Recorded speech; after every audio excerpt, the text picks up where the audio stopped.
welcome back to another My Two Good Hands video. We are here on the channel and we're going to bring you a tool review today. I don't know if you remember when we worked on the RV. If not, go back, look at the RV videos. We had a ground problem where the lights would flicker when we ran the water pump, and we found out it was a ground underneath, and it was actually the crimp-on connector that was coming loose from the wire. We went under there, we took it off, we cleaned everything up, we tried to crimp it on, and we found that our hand tool, oh boy, we just couldn't do it. We crushed and we crushed. But basically where we got was nowhere. I ended up laying it on the frame and whacking it with a hammer, the tool, which wasn't good for the tool, my hand, probably the hammer either. But we did get it done, but we still weren't real impressed with what we did. We said, man, there's got to be a way to do this better. We thought, gee, the manufacturer probably does it better. But actually, they used a hand crimp-on tool. You could tell because I went out to Amazon and I bought the tool you need. This is the tool you need. I'm going to open this up, show you what's in here. They give you a big tool to cut wire. They give you some gloves. But here's what they really give you. You can see what's in here.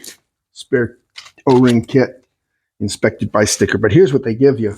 They give you all these dies, and they give you this hydraulic tool. So we're going to take the hydraulic tool out. You can see the hydraulic tool here. It's going to clamp. We're going to figure out how to use that and show you that. But the big thing we're going to do is we also bought some connectors off of Amazon. You can see those there. So we're going to open this up and figure out which one goes on. We have a pre-stripped piece of wire. This is about as big as the one under the RV. So we are going to do this. The reason we're not doing this under the RV is you would not be able to see it at all if I did it under the RV. So what I'm going to do is come out here and see what I can find that this goes in, and that's too small. So there's the right size right there. We can get that on. The beauty here is they give you, in this kit here, they give you the heat shrink tube. So the first thing you're going to want to do is see if you can get your heat shrink tube open enough. Make sure you got the right one out. Not sure we got the right one, but we're going to try and see. They give us a couple different sizes. Looks like that's too small. So let's see if we can find a bigger one. Definitely got to go to the bigger one here.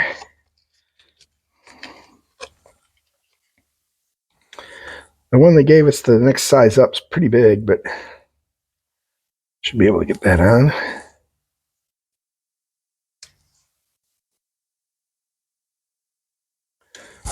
This might be the hardest part of this process.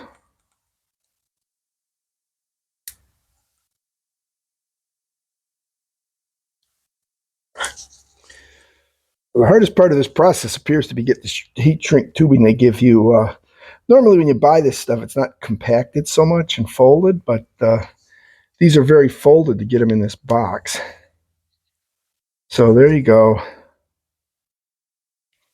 What I can do is slide this over here. You can see it's too big, so what we're going to do is we're going to take this out. We're going to cut it off, cut it shorter. We're going to take this off, cut it in half, and then put the half on. Just so we can cover our joint. So again, we can take this, just slide it down here. So our next step is we're going to turn these tight, make sure this goes on. Because you want to make sure all your wires, every one of them, is inside this connector. And it looks like we can get them in the connector just like that.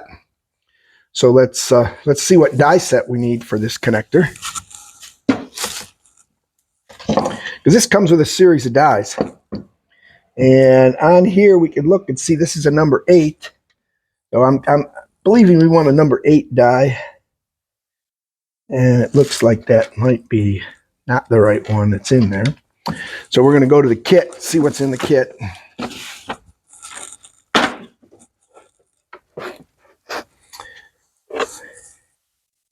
You got 16 gauge, 10 gauge wire. So you can look at your wire and see what size you are.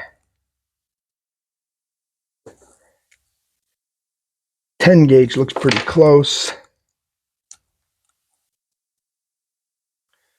We're going to try the 10 gauge. 10 gauge looks like it's going to work.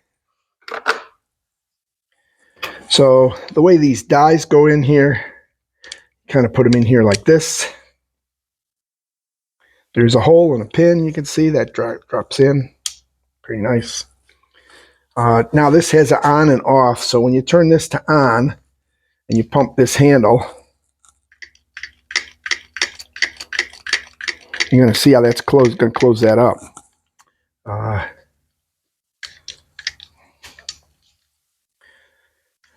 So we're going to get this close and we'll bring you back. A lot of time wasted here.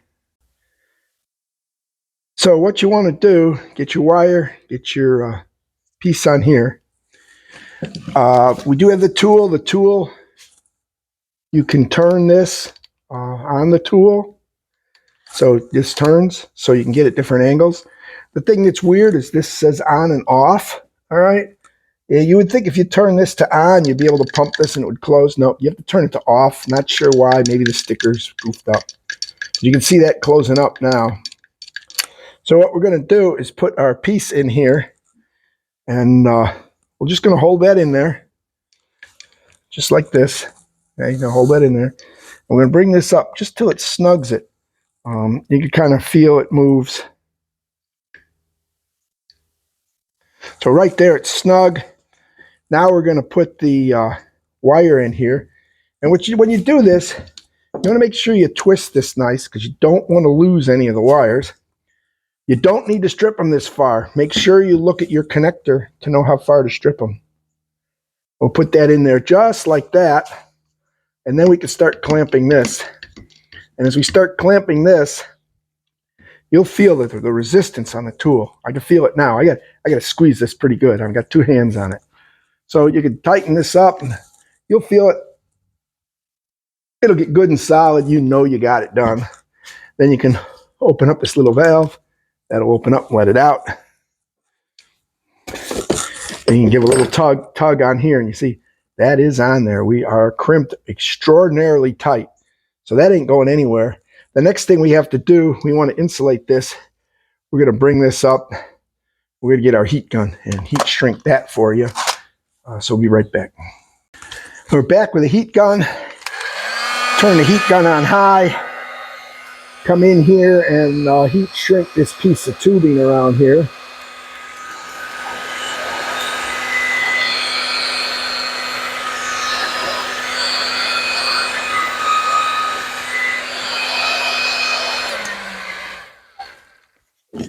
Okay. Now we've got it cleaned up. We've got it sealed. It's on there tight. Can't pull it off. So there you go. Easy as pie. So we're going to say this tool is a great win. Comes with some instructions. Comes with spare seals and O-rings in case something goes wrong with it, I guess. I'm going to put it back in the case here. Again, this came with all these nice dies and everything for set all the way up to 2-aught wire.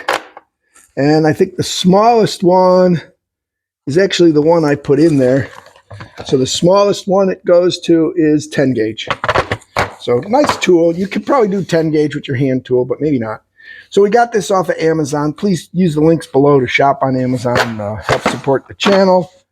We're going to make sure, remember that this thing also comes with this really nice tool for cutting and trimming big wires and cables. So it's really set up because you probably don't own one of those. And then, like I said, it came with some dandy O-rings. Came with a great instruction manual, although the on-off knob appears to be work in reverse to what the sticker says. You can see this goes into here. Got a little spot in the box to clip. Hard to get it out. So there we go. You saw it here on My Two Good Hands. So don't forget, like and subscribe to My Two Good Hands. We're here to show you things you can do. Save yourself some money. Subscribe to the channel. Don't miss all these how-tos. Again, we bought this so we can go back under our RV, and we were going to show you that, but realized there ain't no space to show you and work the tool and everything. So we did it on the bench with a spare piece of wire and everything. So don't forget, like and subscribe, post notifications on. Catch you in the next video.